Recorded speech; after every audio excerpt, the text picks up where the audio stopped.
आत्मबुद्धि प्रकाशं मुमुक्षुर्वै शरणमहं न प्रपद्ये।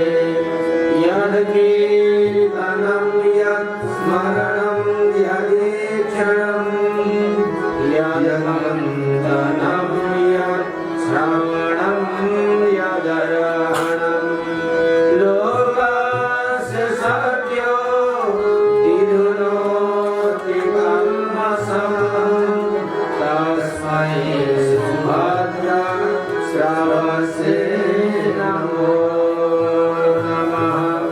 नवमुक्तैस्प्रिययामि नाथ विभवै कार्यं न संसारिकै किन्त्वायोज्य करौ पुनः पुनरिदं त्वामेशमव्यर्थये। स्वर्णे जागरणे स्थितौ विचलने दुःखे सुखे मन्दिरे कान्तारे निशिवासरे च सततं भक्तिर्ममस्तु त्वयि। श्रीहंसं सनकादिं नारदं बिम्बभास्करम् अस्मदाचार्यपर्यन्तं वन्दे गुरुपरम्पराम्। आनन्दमानन्दकरं प्रसन्नं ज्ञानस्वरूपं निजभावयोगं योगीन्द्रमेद्यं भवरोगवैद्यं श्रीमद्गुरुं नित्यमहं नतोऽस्मि। वाञ्छाकल्पतरुभ्यश्च कृपासिन्धुभ्येव च पतितानां पावनेभ्यो वैष्णवेभ्यो नमो नमः।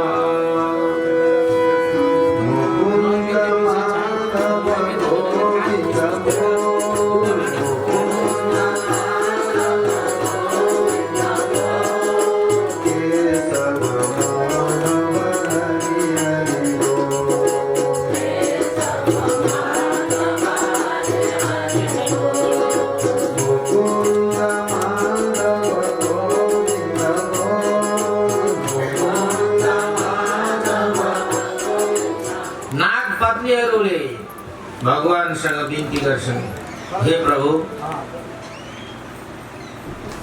सर्व जाति त्यसै पनि क्रोधी हुन्छन्, यो स्वाभाविक हो, हजुरको सृष्टि अन्तर्गत परे हो। हाम्रा स्वामीलाई अभय प्रदान गर्नुहोस्। हो हाम्रा स्वामीले क्रोधवश हजुरको अपमान गरेको हो, यो कुरा मान्दछौँ, तर हजुरका चरण मर्दनले हाम्रा स्वामीको अब अवस्था कमजोर भइसकेको छ। हामी बिन्ती गर्छौँ हाम्रा स्वामीलाई अभय प्रदान गर्नुहोस्। अब कहिले पनि मेरा स्वामीले हाम्रा स्वामीले यहाँ जमुनाजीमा बसेर अन्याय गर्दैन, किनकि हजुरको चरण चिन्ह हाम्रा स्वामीलाई परिसक्यो।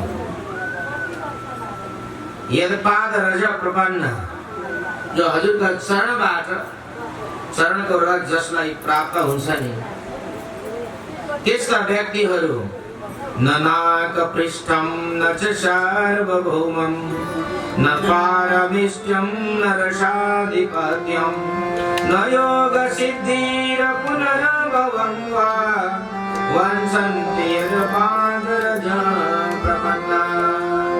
भगवानको चरणको त्यो धुली चरणको रज जसले प्राप्त गर्दछन् त्यो त्यस्ता भक्तहरूले त्यो स्वर्ग पनि चाहँदैनन्, संसारको चक्रवर्ती पनि हुन चाहँदैनन्, ब्रह्मजीको पद दिन्छु भन्दा पनि लिँदैनन्। न रसा लोकको कुनै योग सिद्धि केही पनि चाहदैन। त्यसै अब हजुरको चरण चिन्ह प्राप्त भइसकेको छ।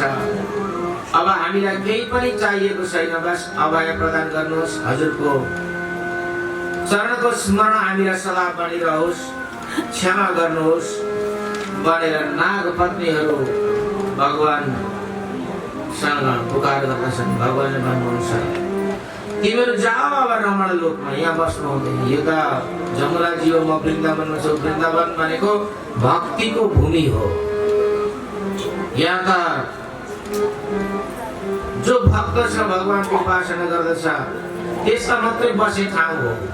काम, क्रोध, लोभ, मद, मत्सर्य, अहंकार जस्ता विकारहरू मनमा बोकेर बस्ने ठाउँै होइन। हे कालिया, अब तिमी निस्केर जाऊ, आफ्नै रमण लोकमा जाऊ, त्यही रमण गर। एउटा कुरा याद राख, अब तिमीलाई गरुडले त्यहाँ गएर सताउने छैन, किनकि तिम्रो शिरमा मेरो चिन्ह छ। तिमीलाई कुनै किसिमको भय हुँदैन भनेर, कुनै किसिमको भय हुँदैन, तिमीले मेरो चिन्ह पाइसकेको छौ भनेर पठाइदिनु भयो। त्यो कालियालाई जमुनाजीबाट निकालेर। यसबाट के हामीले अर्थ बुझ्दछौँ भने भगवानको चिन्ह द्वारा आफ्नो शरीर चिन्हित बनाइसकेपछि त्यो भक्तलाई कुनै किसिमको टेन्सन हुँदैन। दया विगुप्ता विचरन्ति निर्भया। हे प्रभु, हजुरका चरण चिन्ह जसले आफ्नो शरीरमा अङ्कन गरेको छ, त्यो भक्तलाई कुनै किसिमको डर हुँदैन भन्नुहुन्छ। अब भक्तहरूले बुझ्नुपर्ने कुरा के छ भने यो कालिया मर्दनको प्रसङ्गबाट हाम्रा गुरु परम्पराहरू, वैष्णवी दीक्षीय परम्पराहरू छन् नि, यहाँ गुरु आचार्यहरूद्वारा हामीलाई भगवानको चिन्ह प्रदान गरिने काम हुन्छ। भगवानको चिन्ह एउटा संसार, एउटा निश्चित मार्ग दिने काम हुन्छ। भगवानको त्यो चिन्ह प्रदान गरेपछि त्यो भक्तलाई कुनै किसिमको टेन्सन भएन, किनकि भगवत प्राप्तिको साधना निश्चित हुन्छ। यो मात्रै हो मेरो साधना, यो मार्ग यो हो, आफ्नो ट्र्याक। आफ्नो ट्र्याकमा आएपछि ट्र्याक हुने कुरै भएन, मार्ग निश्चित छ। नत्र भने यता पनि यसबाट पो हुन्छ कि भनौँ, उसबाट पो हुन्छ कि भनौँ, यो बाटाबाट पो पुगिन्छ कि भनौँ, अर्को बाटाबाट पो पुगिन्छ कि भनौँ, संशय हुन थाल्छ। त्यो ठुलो कि यो ठुलो, यो उत्तम कि यो अनुत्तम के भन्दा भन्दा अन्तिममा हातमा लाग्छ शून्य। किनकि शास्त्रले भन्छ संशयो यम विनश्यति।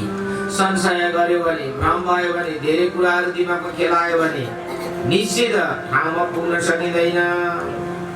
विभिन्न एउटा प्रोग्रामबाट एउटा निश्चित मार्ग अगाडि बढ्ने, एउटाबाट अगाडि बढ्ने हो, त्यसो गर्नुपर्छ भनेर बताउनु भयो। भगवानको चिन्ह लगाइसकेपछि निर्भय। भगवानले कसरी गर्नु, या कालियालाई भन्नु तिमी निर्भय हुन्छ, कसैले तिमीलाई सताउँदैन, किनकि तिमीले मेरो चिन्ह पाइसकेको छौ, मेरो छाप पाइसकेको छौ भन्नु। र त्यहाँबाट कालिया मस्तसँगले निडर भएर, किनकि भगवानको चिन्ह लगाएको थियो, निडर भएर आफ्नै भगवानको राधे तेरे चरणों की रज दूल जो मिले जाए। राधे तेरे चरणों की रज दूल जो मिले जाए। जब भगवानले यसरी बाँसुरी बजाउनु भयो, गोपिनीहरूको जो तन्मयता भङ्ग भयो, आश्चर्यचकित गरे, ला अब के गर्ने हो। लुगा कपडा सबै कृष्णले लगिसकेछन्, अब कसरी बाहिर निस्किने, कसरी आफ्नो तन ढाक्ने। शङ्कर भयो, ताराबारीबाट भन्छन् हे कृष्ण हाम्रा कपडा दिएको। भगवानले भन्नुभयो यदि तिमीहरू ममै समर्पित भएका भने आओ, कपडाको के प्रभाव गर्छौ, आएर आफ्ना आफ्ना कपडा लियो भनेर भगवानले भन्नुभयो। गोपिनीहरू गए बाहिर अनि आफ्ना कपडा लिए। कथा त यति नै हो। यसको तात्पर्य के हो त भक्तहरूले अब बुझ्नु पर्यो। यसको तात्पर्य चिरहरण, यो लीलाको तात्पर्य बुझेन भनेदेखि कृष्णले लुगा अपहरण गरे गोपिनीको भनेर हामीले अर्थलाई अनर्थ सम्झन्छौँ। कृष्ण भनेको ईश्वर हुनुहुन्छ। कृष्ण भनेको ईश्वर हुनुहुन्छ। गोपी भनेको के हो? जीव। गोपी भनेको जीव। वस्त्र भनेको अविद्या हो, अविद्या। त्यो नदी भनेको त्यो संसार हो, नदी भनेको संसार। यस संसारमा रहेका मानिसलाई अविद्याले ढाकेको हुन्छ। त्यो अविद्याको आवरणलाई हटाएर बाहिर निस्केपछि मात्रै ईश्वरलाई भेट्न सकिन्छ, साक्षात्कार गर्न सकिन्छ। यो चिरहरण लीलाबाट त्यो देखाइएको हो। भक्तहरूले यो कुरा बुझ्दैनन् भनेर लुगा कपडाको निमित्त बनाइएको छ। त्यहाँ वस्त्र भनेको के हो? अज्ञानताको आवरण हो। यो कुरा बुझ्नु पर्यो। अब हेर्नुहोस्, एउटा धानको दानो छ। धानको दानो, धानको दानाको बाहिरपट्टि एउटा खबटो लागेको हुन्छ, त्यसलाई हामी भन्छौँ भुस।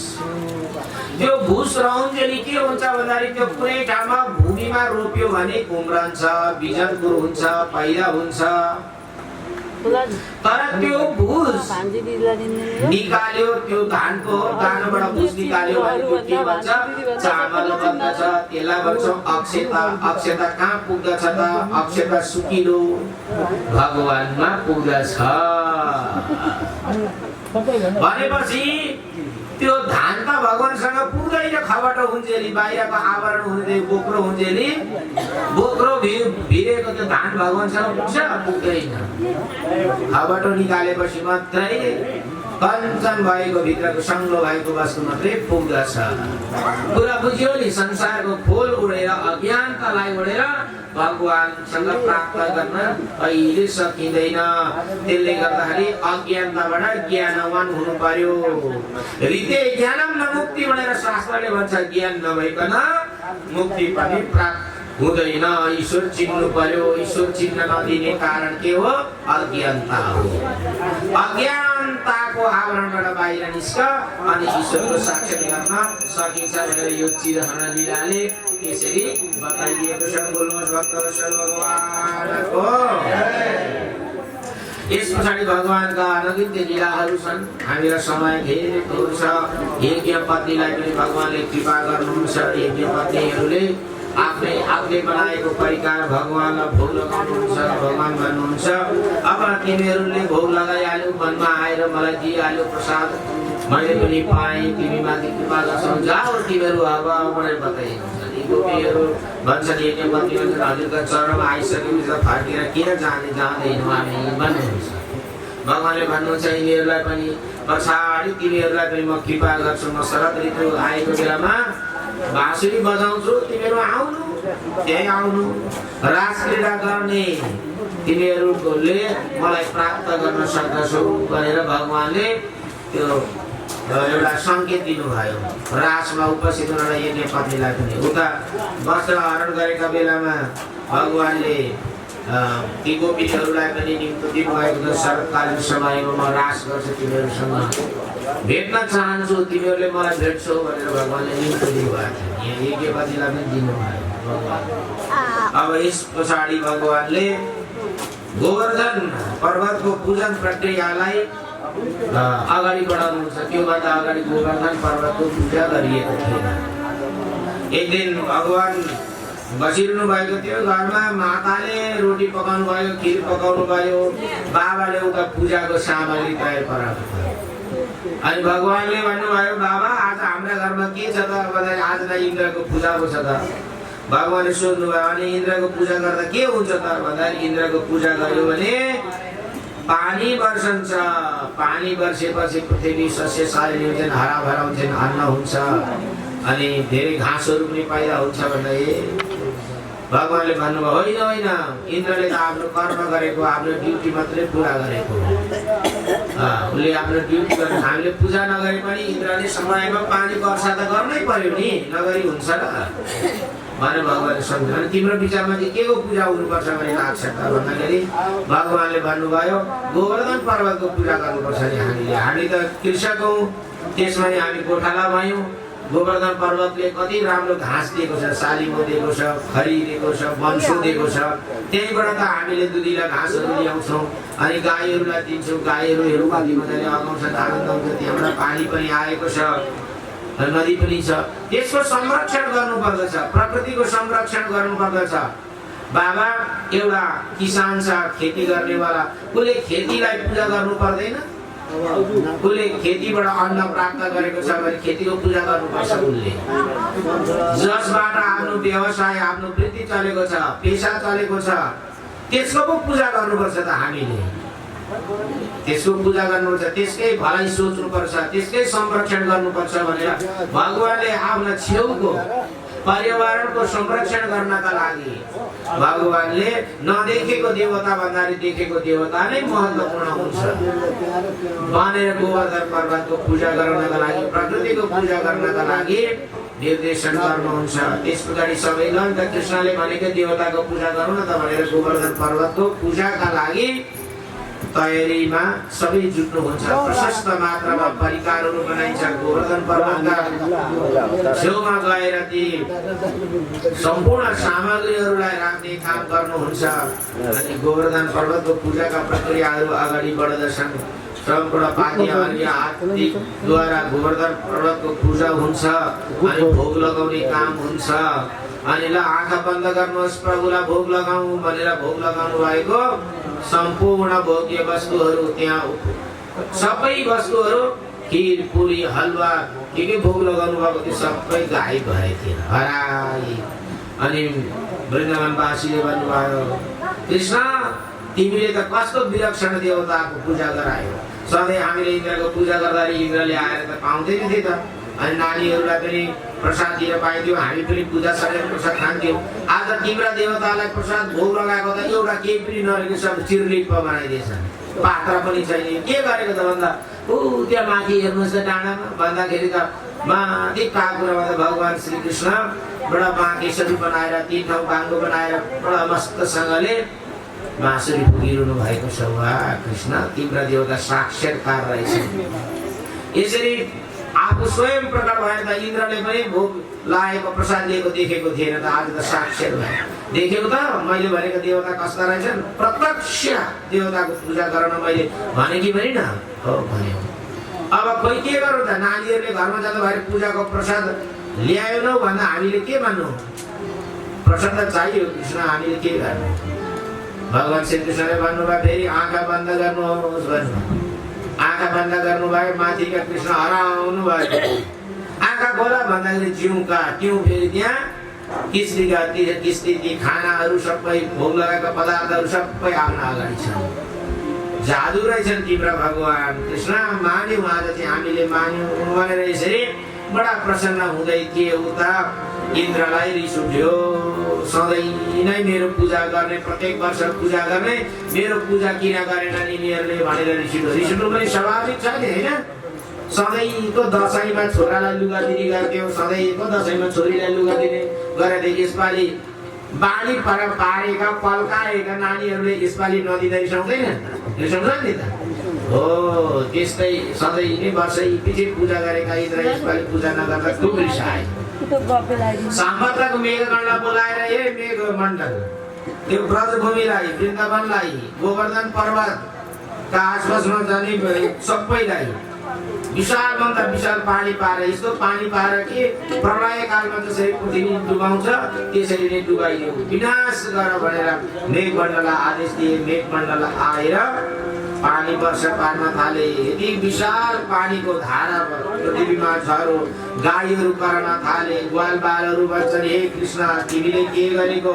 कृष्ण कृष्ण महाभाग त्वन्नाथम गोकुलम प्रभु तातुमर्हति देवान्न कुपिताद भक्तवत्सला। हे कृष्ण तपाईँ भक्तवत्सल हुनुहुन्छ, गोकुलमा यस्तो आपद विपद परिसकेको तपाईँले एउटा गोकुलवासीलाई बचाउन सक्नुहुन्छ। हे कृष्ण तपाईँले नै बचाउनुहोस् यो असिना पानीबाट हामीलाई भनेर ब्रजवासीले भगवानको पुकार गर्न थाल्नुभयो। त्यहाँ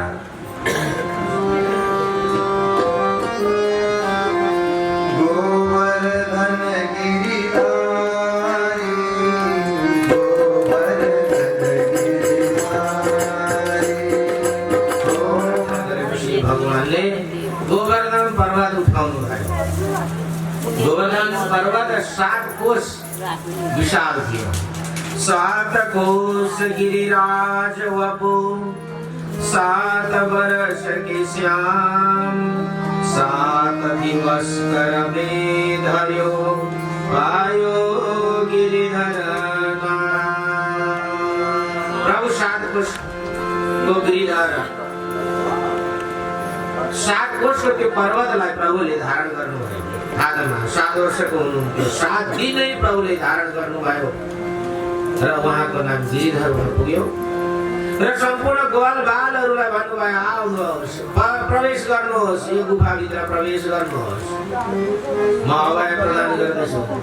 ग्वाल बाल सबै भित्र प्रवेश गरे। गाई प्रवेश गरे। सामग्री सबै भित्र लगाइयो। तर भगवानले पर्वतलाई कहाँ धारण गर्नुभयो भन्दाखेरि आफ्ना हातमा धारण गर्नुभयो। हातमा कुन देवता बस्छन् भन्दाखेरि इन्द्र देवता बस्दछन्। भगवानले बोक्नु त भयो गोवर्धन पर्वत तर त्यसको भार कसलाई पर्यो? इन्द्रलाई पर्यो। इन्द्रलाई सही नसक्नु भयो। भगवानको विनाश ब्रजवासीको विनाशका लागि इन्द्रले मेघगणलाई पठाएको तर गोवर्धन पर्वत उठाउँदाखेरि फिर चाहिँ त्यो भार चाहिँ इन्द्रलाई परिरहेको छ। 7 दिनसम्म थेग्नु पर्यो इन्द्रले आफै। ब्रजवासीहरूलाई अभय प्रदान गर्नुभयो। मेघगणहरू थाके पानी पार्नलाई जति पानी पर्दा पनि तर पानीले केही पनि बिगार्न सकेन किनकि प्रभुले सुदर्शन चक्रलाई आदेश गर्नुभएको थियो। सुदर्शन चक्रले आकाशबाट परेको पानीलाई बीचबाट सुकाइदिने काम गर्नुहुन्थ्यो। यता तलबाट फेरि शङ्कर्षण प्रभुले नागको रूप लिएर तड बनाइदिनु भएको थियो। त्यहाँ तड बनाइदिनु भएको थियो। अनि त्यस समयमा भगवानले अगस्त्य ऋषिलाई पनि बोलाउनु भएको थियो। अगस्त्य ऋषिलाई जसले समुद्र पान गर्नु भएको थियो पानी पिउनका लागि बोलाउनु भएको थियो। र केही पनि हलचल केही पनि त्यो बिग्रेन। सबैलाई आनन्द भयो। कोटि सूर्य प्रभं चाद्रेरुद्धं चक्र सुदर्शनम् धारा सम्पादमपि वद अगस्त्य युवमैथिला आदो धस्तं गिरिं शेषं कुण्डली भूता स्थिता रुरोदा कजलं दीर्घं यथा बेलमहोदरी। स्वयं शेष प्रभु एउटा कुण्डल आकारमा बस्नु भएको थियो। जसरी समुद्रको तट बन्दछ त्यसरी नै तट बनेर त्यहाँ बसिदिनु भएको र ब्रजवासीलाई यसरी कृपा गर्नुभयो प्रभुले। र 7 दिनसम्म यसरी पर्वतलाई धारण गरेपछि मेघमण्डलहरू स्वच्छ भए। समर्थ मेघगण गएर इन्द्रलाई झुकेर भने हे राजन हामीले मलाई पनि त तिमीले गएर पानी बस्न थाल्यो शरीरमा भार न भार भए जस्तो मलाई पनि महसुस भयो। इन्द्रलाई आफ्नो ग्लानि भयो। भगवान श्री कृष्णलाई मैले अनादर गरेँ। म त इन्द्र स्वर्गको राजा मात्रै उहाँ त 14 भुवनका मालिक। विराट प्रभुलाई मैले चिन्न सकिनँ छु भनेर कामदेव पनि साथमा लिएर इन्द्र आए। एकान्तमा भेटेर फेरि अब ऐरावतले पनि आकाश गङ्गाजलबाट अभिषेक गरिदिने। कामदेव गौले पनि आफ्नो दूतधाराद्वारा भगवानलाई अभिषेक। इन्द्रले पनि प्रार्थना गर्दछन्। भगवानले इन्द्रलाई अभय प्रदान गर्नुभयो त्यहाँ र इन्द्र पनि जान्छन्। भगवानले अनि फेरि ब्रजवासीहरूलाई पर्वतबाट बाहिर निस्कन लगाउनु भएर गोवर्धन पर्वत एउटा स्थानमा राखिदिनु भयो। श्री प्रभुले गोवर्धन पर्वत उठाएर चाहिँ ब्रजवासीलाई रक्षा गर्नुभयो। अब यो गोवर्धन पर्वत भनेको के हो त? गोवर्धन पर्वत भनेको मानव शरीर नै एउटा गोवर्धन हो। अब यो पर्वतलाई उठाउने काम कसले गरेको छ त भन्दाखेरि ईश्वरले गरेको छ। यो हाम्रो मानव शरीरलाई कसले चलाएको छ? कसले उठाउने काम गरेर माथि माथि बढाउने काम कसले गरेको छ भन्दाखेरि भित्रको आत्माले गरेको छ। ईश्वरले उठाएको छ। यो गोवर्धन पर्वत 7 कोषको थियो। कसको थियो? 7 कोषको थियो। तपाईँ हाम्रा शरीरमा पनि 7 वटा कोष छन्। यस्ता जोड्कीहरू 7 वटा छन् कि हेर्नुहोस् त। टाउको एउटा छ, घुमरको छ 2टा भयो, यो 3टा भयो, 4 भयो, कमरले 5 भयो, घुँडाभरि घुम्ती छन्। भयो तल गोलीकाण्ड पनि खोपिन्छ 7 भयो हैन हेर्नुहोस् त यो गोवर्धन पर्वत कसले उचालेको छ भगवानले उचाल्नु भएको छ भगवान भित्र आत्मा कुरो कहाँ आयो त हेर्नुहोस् यहाँ आएन यी त आयो अब गोवर्धन पर्वत ईश्वरले उचाल्नु भएको छ र ईश्वरले उचालेको यो गोवर्धन पर्वत छ भनेदेखि त्यो जीव सन्तुष्टि हुन्छ खुसी हुन्छ तर यो पर्वतलाई मैले मात्रै उचालेको हुँ भनेर घमण्ड भयो भनेदेखि ठिक छ संसारको बोझले खिच्दछ एकपटक गोवर्धन पर्वत भगवानले उठाउँदै हुनुहुन्थ्यो कृष्ण तपाईलाई गाह्रो भयो होला हामी पनि लाग्छौँ नि त तपाईको हात गलो भनेर ब्रजवासीहरूलाई भगवानले यसो छोडिदिने किट्यो हामी त सक्ने रहेनछौँ भनेपछि भगवानका भरोसामा छोडिदिनु पर्यो यो पर्वत उचाल्नु आफूले गरेको भन्यो भने खिच्दछ बोल्नु भक्तवत्सल भगवानको जय गिरिराजधरण प्रभु तेरी शरण गिरिराजधरण प्रभु तेरी शरण गिरिराजधरण प्रभु तेरी शरण गिरिराजधरण प्रभु तेरी शरण शुक्ल पक्षको समयमा आकाशमा दिव्य चाँदनी चन्द्रमाको प्रकाश देदीप्यमान भएको अवस्थामा योग मायालाई आश्रित लिनुभयो भगवानले योग मायालाई सहायक बनाएर भगवान एक्लै इच्छा गर्नुभयो किनभने रासको कुरा छ रास एकबाट कहिले हुँदैन नि रास त एकबाट हुँदैन रास तपाईँ हामी किसानका छोराछोरी भयौँ होइन तपाईँ हामीले खले घरमा धान भर्थ्यौँ र कत्रो धानको राशि रहेछ रास रहेछ भन्थ्यौँ एउटा दानाको रास हुन्छ धेरै एउटा दाना भएपछि मात्रै रास हुन्छ होइन धेरै दाना भएपछि रास हुन्छ भगवानले पनि त्यही रास गर्नुभयो धेरै भगवान एक हुनुहुन्छ उहाँका अंशहरू धेरै छन् ती सबै अंशहरूलाई कृपा गर्नका लागि भगवान एक ठाउँ भेला पार्दै हुनुहुन्छ त्यसको नाम हो रास भक्त र भगवानको भेट भक्त र भगवानको भेटलाई के भनिन्छ रास भनिन्छ जस्तै धानको भेट भयो खले घरमा होइन टारी खेतको पनि आयो अनि उता कताको पनि आयो अरे टारी खेतको पनि आयो नि उता गली खेतको पनि आयो डाँडा खेतको पनि आयो क्या हो सबैतिरको धान एकै ठाउँमा आयो मिल्यो अनि त्यसलाई भने हामीले रास त्यसै भगवानले पनि विभिन्न क्षेत्रमा भगवानलाई प्राप्त गर्नका लागि अयौं साधना गरेका त्यस्ता भक्तहरूलाई भेला पार्ने इच्छा गर्नुभयो भगवानले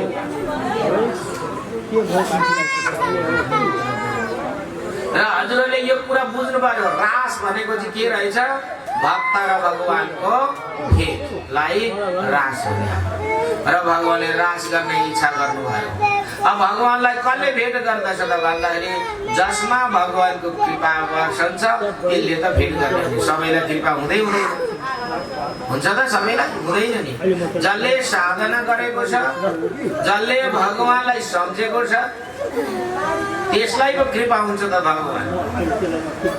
भगवानलाई सम्झँदै नसम्झनेलाई जति नै आफ्नो भए तापनि कहिले सम्झँदैन भने त्यो बिरान हुन्छ होइन आफूलाई सम्झिने चाहिँ सधैँ नजिकको हुन्छ त्यही भएर भगवानले आफूलाई सम्झने भक्तमाथि मात्रै विशेष कृपा गर्नुभयो भगवानको पुकार सुन्छन् ती व्यक्तिहरूले ती भक्तहरूले भगवानले शरणकालीन दिव्य रात्रिमा ती भक्तहरूलाई भेट्नका लागि भगवानले बाँसुरी बजाउनु भयो बन्सीको धुन छोड्नु भयो अनि तिरिरी वंशीको धुन जसले सुने ती गोपिनीहरूले गाउँमा आफ्ना आफ्ना घरमा जे काम गर्दै थिए उनीहरूको कानमा मात्रै आवाज पुग्छ।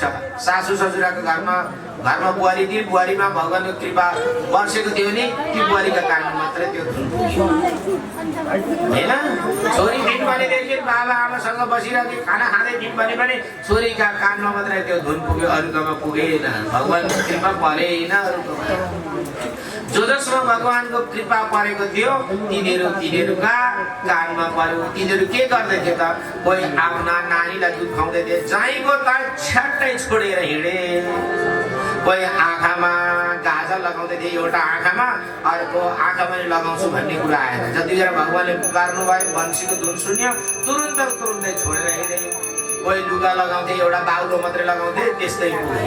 कसैले एउटा चप्पल लगाउँदै थिए, त्यही चप्पलसँग मात्रै पुगे, अर्को खुट्टामै लगाएन। जिउका जिउ जस्ताको तस्तै। भगवानको पुकार भएपछि जस्ताको तस्तै ती गोपिनीहरू काम छोडेर वृन्दावनमा पुगे। भगवानले जहाँबाट पुकार्नु भएको थियो, बोलाउनु भएको थियो।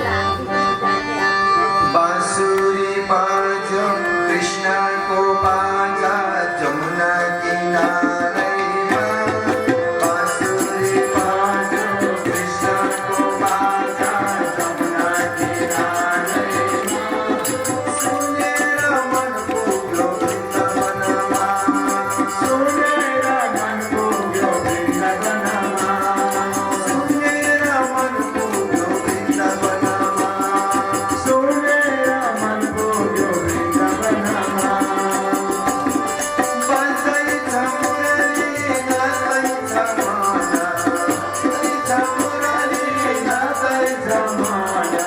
पायलको स्वर आउँछ छमछमा, पायलको स्वर आउँछ छमछमा, पायलको स्वर आउँछ छमछमा, पायलको स्वर आउँछ छमछमा। सखी होला नाच्ने मुनका साथमा, सखी होला नाच्ने मुनका साथमा। सुनेर मन पुग्यो वृन्दावनमा,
वृन्दावनको कुञ्जमा जहाँ भगवानले रास रचाउनका लागि ठुलो मञ्च बनाउनु भएको थियो, बडा सुन्दर सजावट थियो। त्यहाँ गोपिनीहरू ताँतीका ताँती त्यहाँ पुगे। सम्पूर्ण गोपिनीहरूको उपस्थिति, भगवान मुस्कुराउँदै निस्किनु भयो। स्वागत छ यो वृन्दावनमा, स्वागत छ ब्रजका कुमारीहरूलाई, स्वागत छ ब्रजका कुमारीहरू। तिमीहरू किन आएका, आउने कारण के हो भनेर भगवानले प्रश्न गर्नुभयो। भगवानले यति भनिसक्दाखेरि गोपिनीहरूको शिर झुक्यो। किन आएका बोलाउने भगवान कृष्ण स्वयं अहिले फेरि किन आएका भनेर सोध्ने। बाँसुरी किन बजाएको, बाँसुरी किन बजाएको?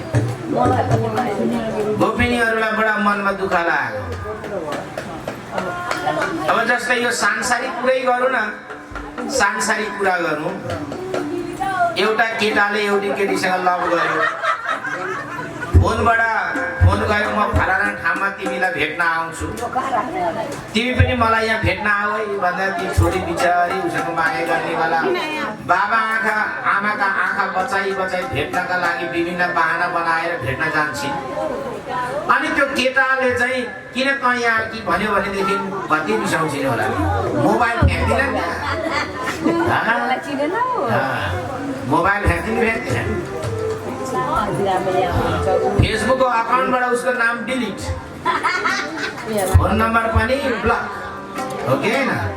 भेट्न बोलाउने कति बहाना बनाएर पुग्यो अनि किन आएको भन्दाखेरि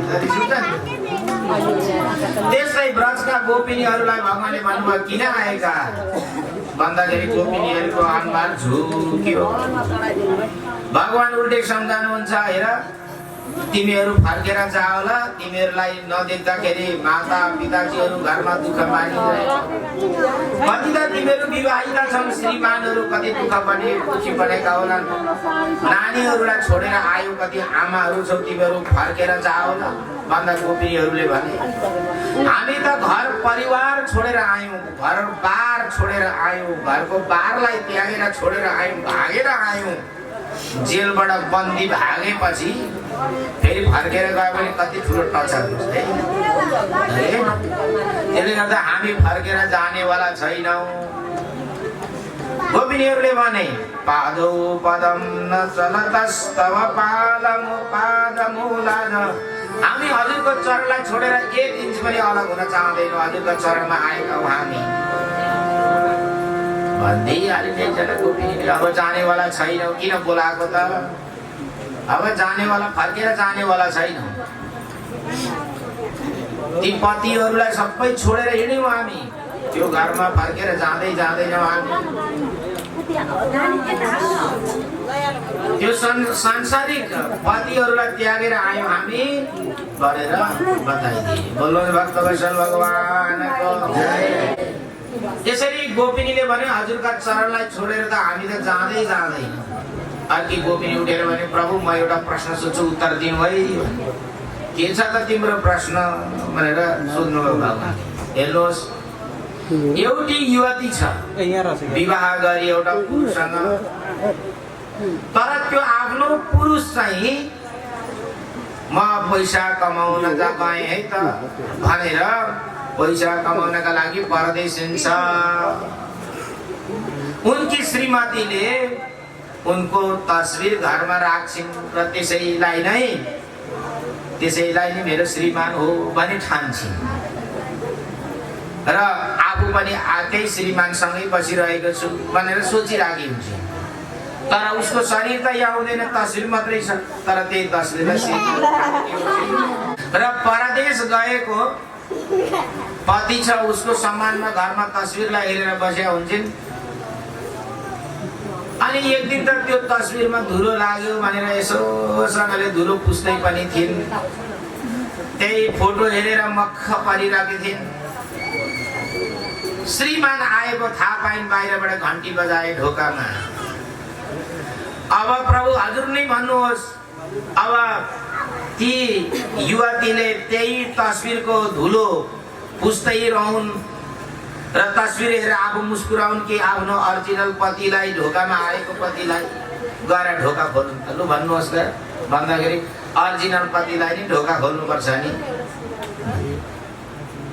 हो हामीले अब ओरिजिनल पतिलाई नि जसले मुक्ति दिने पति हो उसका लागि हामीले हृदयको ढोका खोलिसक्यौँ नि अब त त्यो घरबारको पतिलाई जसमा बार लगाइएको हुन्छ त्यो पतिलाई हामी स्वीकार गर्नेवाला छैनौँ हजुरदेखि अब हामी अलग हुनेवाला छैनौँ भनेर गोपिनीले भनेपछि पक्का त यिनीहरू पो रहेछन् त हो यस्तो पो हुनुपर्छ त दृढ प्रतिज्ञा हुनु पर्यो भनेपछि यी चाहिँ पक्कै मलाई भेट्नै आएका हुन् अब मबाट अलग हुँदै नै मेरो परम भक्त साधनामा पूर्ण भएका रहेछन् भनेर भगवानले कृपा गर्ने विचार गर्नुभयो ल नि त त्यसो भएदेखि अब एकछिन नृत्य गरौँ तिमीहरूको स्वागत गानका लागि नृत्य गरौँ भनेर भगवानले गोपिनीको हात समाइदिनु भयो एउटी गोपीले सम्झिन् भगवानले त मेरो मात्रै हात समायो तर भगवानले जति गोपिनी हुनुहुन्थ्यो त्यति नै रूपमा आफ्नो रूप बनाउनु भएको थियो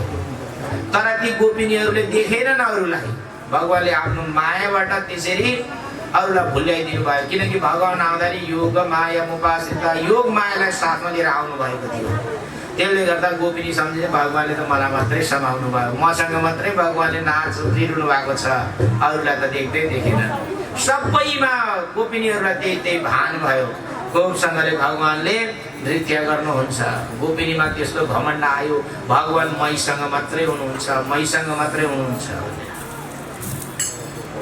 भगवानलाई त्यसको मन पर्दैन अरे भगवान चाहिँ लाई मैले मात्रै पुकारेको छु भगवानले त मलाई मात्रै कृपा गर्नुहुन्छ भनेर भक्तले त्यसो गरेको त्यस्तो घमण्ड गरेको भगवानलाई मन पर्दैन भगवानले त सबैलाई उत्तिकै कृपा गर्नुहुन्छ सबैका पासमा भगवान हुनुहुन्छ भनेर भगवानले तिमीले घमण्ड गरेको अझै पनि तिम्रो साधनामा परिपक्वता आएको रहेनछ अझै पनि ममा मेरो बसीभूत हुनुहुन्छ भगवान भनेर सम्झ भनेर भगवान त्यहाँबाट अन्तर ध्यान गर्नुहुन्छ एउटा मिठाईको पसल रहेछ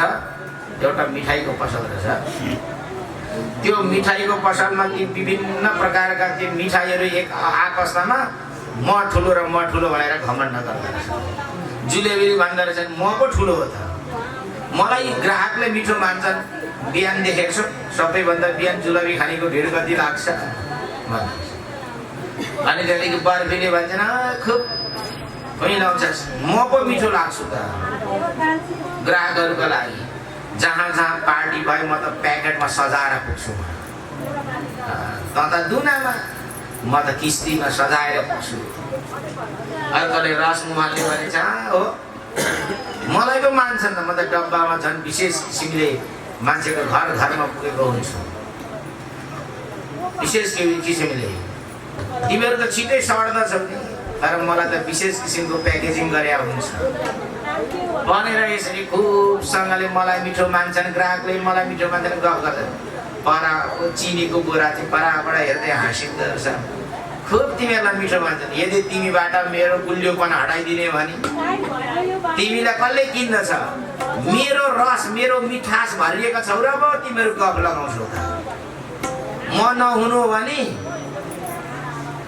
म नहुनु भने तिमीहरूमा मिठास कहाँबाट आउँछ भन्दा ए हो त साँच्ची त